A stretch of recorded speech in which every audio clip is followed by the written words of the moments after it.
তুমি আমাকে একা রেখে কোথায় চলে গেছো? কোথায় চলে গেছো তুমি? আমি না তোমাকে ছাড়া একটা মুহূর্ত থাকতে পারতেছি না। কোথায় চলে গেছো তুমি? উনি এভাবে কান্না করছে কেন?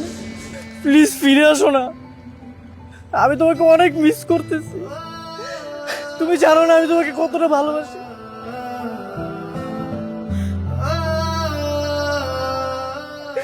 আমি তোমাকে ছাড়া থাকতে পারতেছি না, তুমি তাড়াতাড়ি ফিরে এসো। কালকে যে ম্যাথগুলো দিয়েছিলাম সেগুলো করেছিলে? হ্যাঁ, সব করেছি।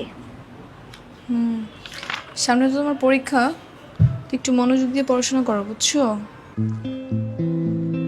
এই বৃষ্টি, মা কোথায় রে? এতক্ষণে তোর আসার সময় হলো?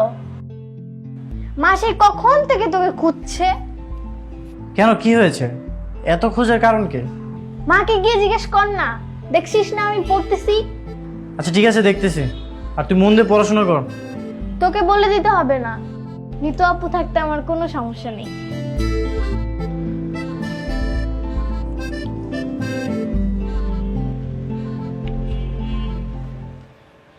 একটা কথা জিজ্ঞাসা করবো?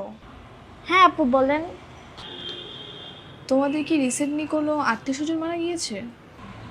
কই না তো। একটু মনে করে বলো না।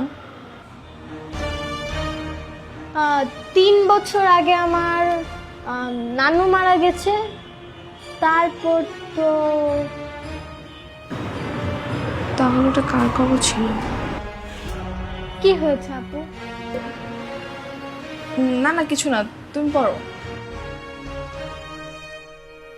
বৃষ্টির ভাইয়া তাহলে কবরের সামনে কার জন্য কান্না করছিল? ওটা কার কবর ছিল?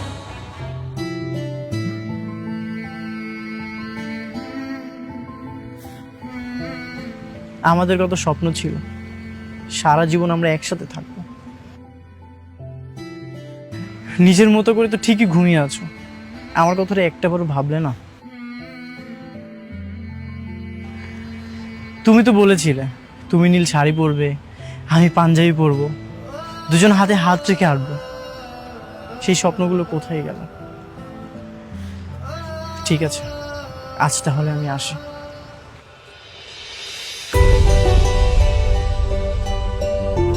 আপনি এখানে?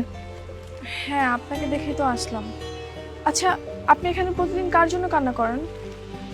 আছে একজন। সেটা কে, আমি জানতে চাচ্ছি।